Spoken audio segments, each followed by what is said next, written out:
Fala aí galera, beleza? Flávio aí para mais um vídeo, dando sequência na questão de escalabilidade com load balancers. Nesse segundo vídeo a gente vai trabalhar a questão de ter mais de uma instância da nossa aplicação rodando ao mesmo tempo, beleza? Para fazer isso a gente vai usar o Docker Compose, então vai ser um conhecimento bastante interessante, principalmente quando a gente está desenvolvendo aplicações. O Docker Compose ele ajuda bastante a gente interagir com múltiplas aplicações ao mesmo tempo ali.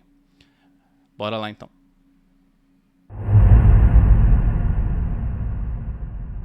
Bom, vamos lá para a nossa segunda parte, que é rodar a nossa aplicação com Docker Compose. Para quem nunca mexeu, vamos dar uma olhadinha aqui do que se trata esse camarada. Então, estou aqui na página oficial, ele fala aqui, ó, Docker Compose é uma ferramenta para definir e rodar aplicações multi-container.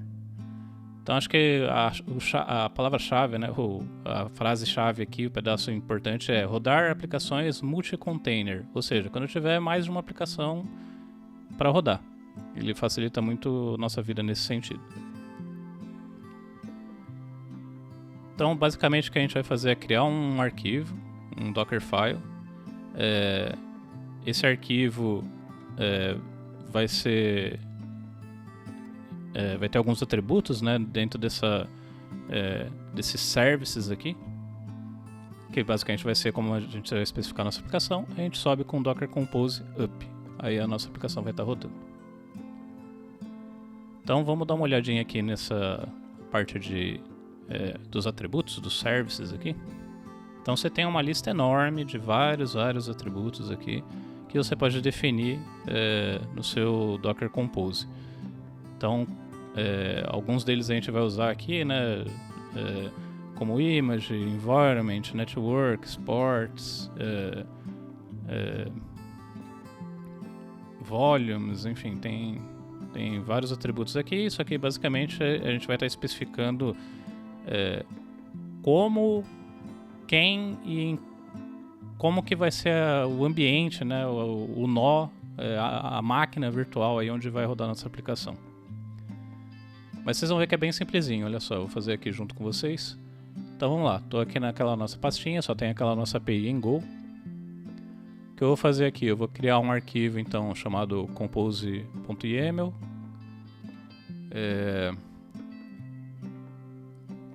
E vamos abrir ele com o VS Code.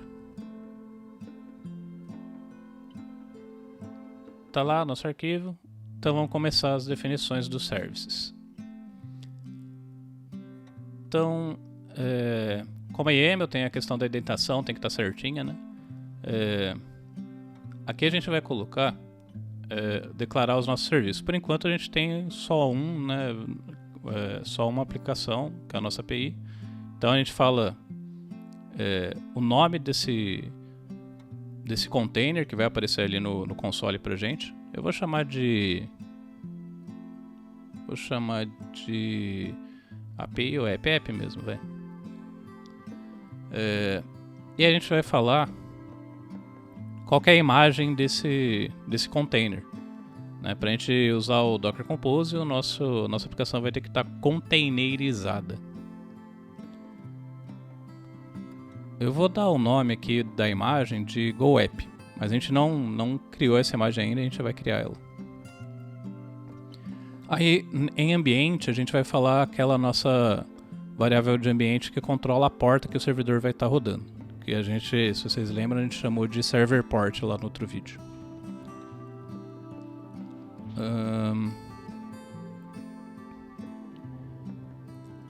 Aí eu vou definir aqui uma parte bem interessante, que é a parte dos recursos onde essa aplicação vai rodar. Então é basicamente definir quanto de memória e CPU que vai ter disponível para rodar a nossa aplicação nesse nó virtual que vai ser criado aí dentro do ambiente do Docker, né? Então aqui eu estou falando que ele vai poder usar 1/10 de CPU, da CPU disponível no meu ambiente, e no máximo 100 MB de RAM. Tem um outro parâmetro importante aqui para os nossos testes, que é o modo de network. Eu vou deixar como host. Por padrão ele usa um modo bridge, que basicamente ele cria um depara virtual entre a máquina virtual que estiver rodando, né, o container e o host. Nesse modo host, que é nossa máquina real, física, né, ele vai fazer um bind direto com a porta real da máquina. Então isso aí vai evitar que tenha perda de latência, né, uma latência maior aí, por causa dessa tradução aí, né, entre a porta real e a porta virtual. Vamos subir aqui o nosso Docker Compose. Aí o que ele está falando, já era esperado, ó, eu não sei o que é essa imagem, né? Não consegui puxar essa imagem aí chamada, que você deu o nome de Go App. Beleza. Então, por que isso? Porque eu não tenho uma imagem com esse nome. De fato, ele não deu match, não achou isso, né? Então, para criar, eu vou usar um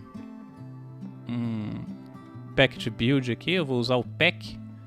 E aí é bem simplesinho, eu não preciso nem criar um Dockerfile para isso. Só dar esse comandinho e ele vai criar a imagem para a gente.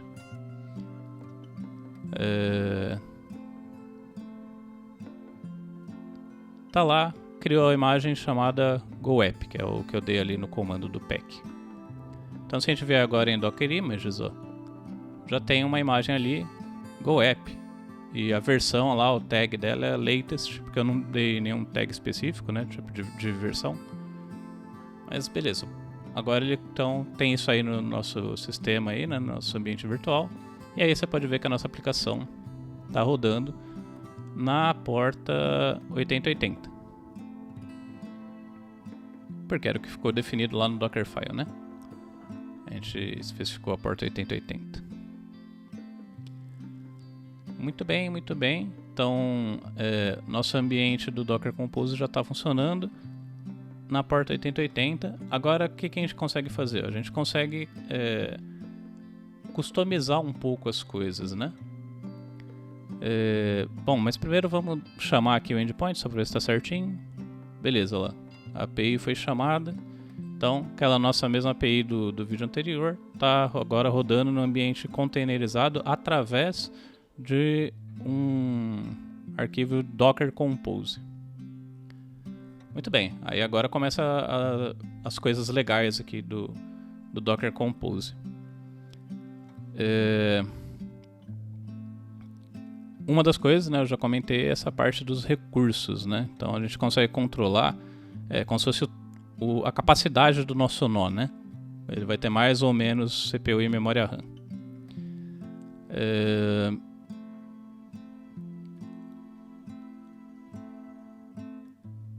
Agora vamos fazer o seguinte. Eu vou subir a aplicação aqui.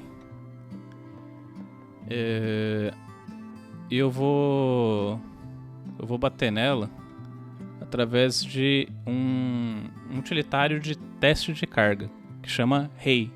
Você pode instalar ele com Brew, né? Brew install Hey. Aqui eu vou falar, esse parâmetro "-c" é quantas requisições concorrentes, né, ao mesmo tempo ali que ele vai fazer. E "-n" é o número de requisições. Então eu estou falando aqui, ó, que vão ser 100 requisições em pacotinhos, né, de 10 em 10. E aí eu vou falar para ele bater na nossa API. Então localhost na porta 8080. Beleza? Aí ele está chamando a nossa API, olha ali em cima os logs. Então, chamou ali, ela fez 100 requisições, que era o que a gente tinha pedido aqui em cima. Pacotinhos de 10 em 10, né? Foram 10 requisições concorrentes, simultâneas aqui no caso. Por isso que deu 100 respostas ali, né? Todas 200 ok, né? Quer dizer, a API respondeu com sucesso. E eu gosto dele que ele mostra um histograma aqui, tá vendo? Então dá pra ver que a maioria das requests levou ali uns 300 milissegundos, 400 milissegundos mais ou menos, né? 300 milissegundos era o tempo de processamento da nossa API. Então respondeu com 400 milissegundos a maior quantidade de tempo, né? Tem umas que demoraram mais, outras que demoraram menos. Beleza. Agora dá pra gente fazer o seguinte: com a API rodando, com o container no ar, né?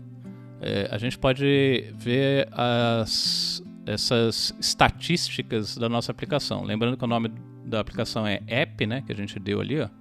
Por isso que aparece ali no log app. Aí é por isso que eu estou chamando app ali em cima também.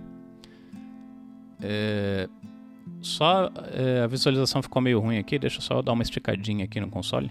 Assim fica mais fácil da gente ler o cabeçalho ali. Então olha só. Ele está lá monitorando quanto que a minha aplicação está consumindo aí usando, né, nesse momento de CPU e de memória RAM. Então vamos bater aqui com o teste de carga, lá você vê que aumenta um pouco o quanto de CPU que ele está usando, né? Só para mostrar que está, enfim, tá on the fly a coisa aqui. Vamos mudar agora aqui, ó. Vamos fazer umas brincadeiras, ó lá. Vamos fazer 200 requests agora. Será que a API vai conseguir responder nessa, né, configuração aí de CPU e memória RAM? Então estamos vendo que demora mais agora, né? Porque a gente está fazendo 200 requests. Então lá, respondeu. Com sucesso, né? Deu ok. Vamos aumentar a quantidade de requisições simultâneas para 50 agora. Vamos ver. Agora está demorando um pouquinho mais também, né? Vamos ver. Opa, olha lá. Ó. Agora já mais ou menos 1/3 aí ele não conseguiu responder. Estourou aquele nosso timeout de 1 segundo, tá vendo? Então, o servidor não conseguiu responder as nossas 200 requests com 50 requests paralelas aí, simultâneas, né, em pacotinhos de 50 e 50. Vamos fazer de novo aqui, só para ver uma média. Agora é mais ou menos metade, ó, né? 50% quase que ele não conseguiu responder. Se a gente vier aqui e colocar 20, vamos ver se ele consegue. Com 10 a gente viu que estava respondendo sempre, né? Todas as requests com sucesso, né? Ó, aqui, ó. Agora quase todas, né? As 200 requests, ó, teve 8 que ele perdeu. Não conseguiu responder dentro daquele timeout que a gente definiu de 1 segundo. E com 20, vamos ver. Né? Olha lá. De novo, quase todas as 200 requests. Talvez 15 ele consiga todas, vamos ver.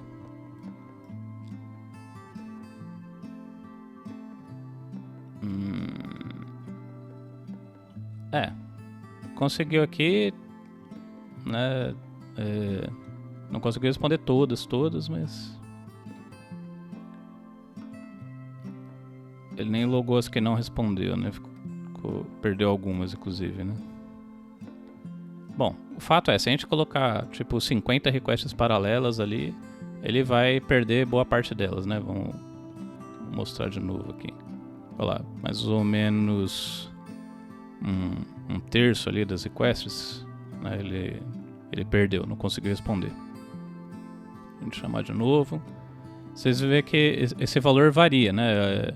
Ele não responde exatamente a mesma quantidade de requests sempre, né? É determinístico, né?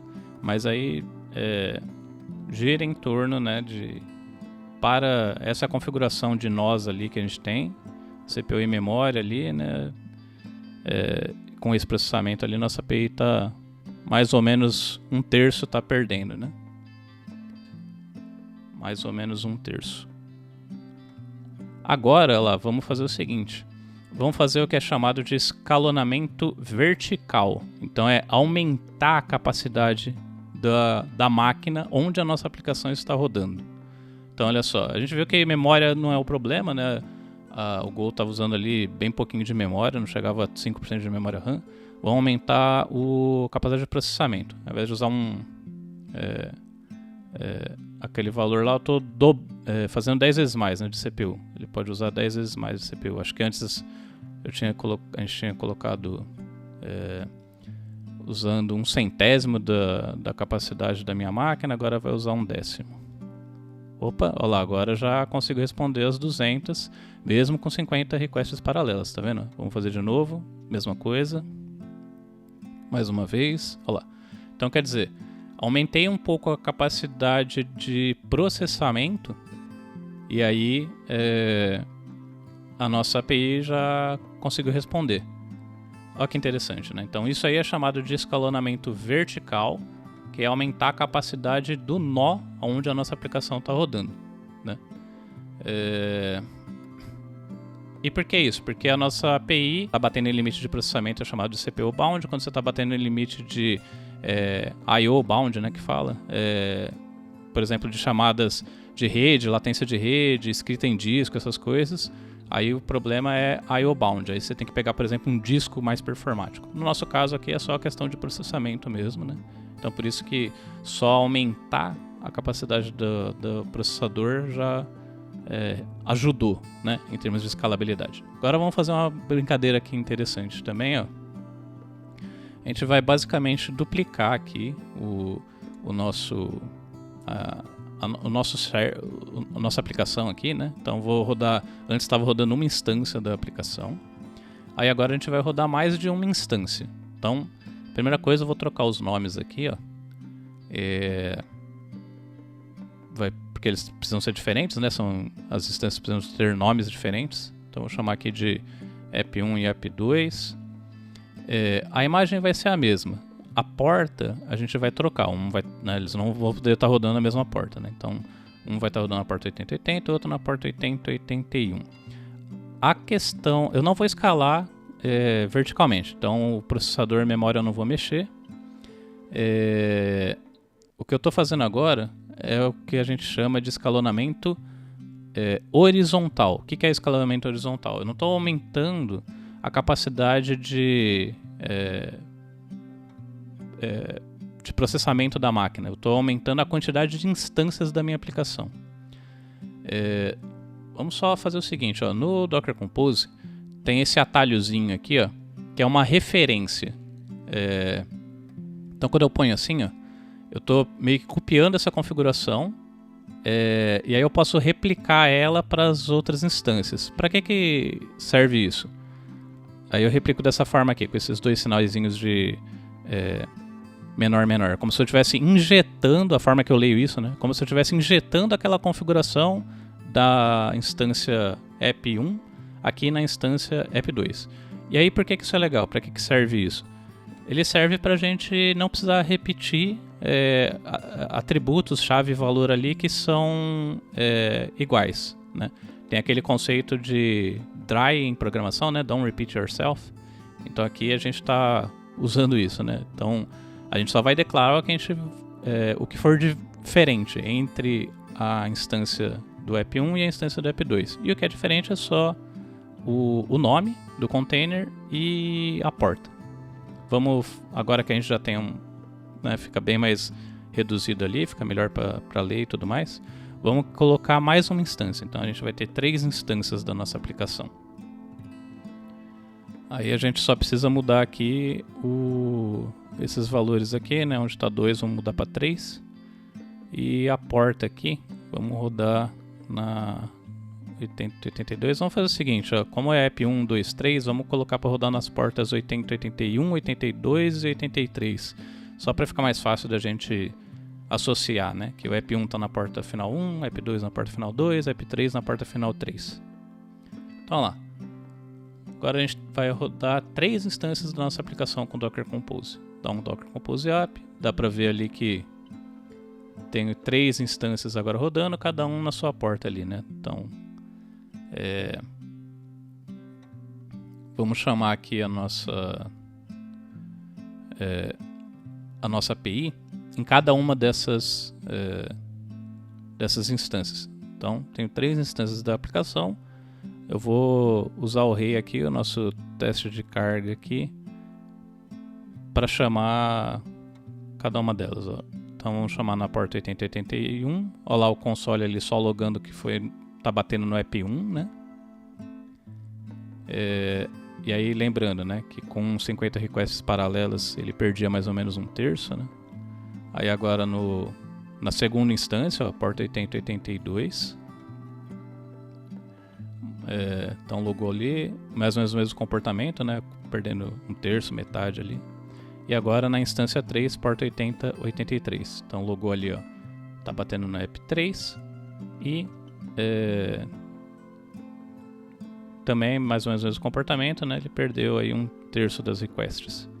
A gente pode ver aqui que o maior tempo ali foi de 1,8 segundos, 1,5 segundos e 1,9 segundos, quase 2 segundos, né, para responder. Então é isso, agora a gente fez o escalonamento horizontal, só que estamos chamando individualmente, né?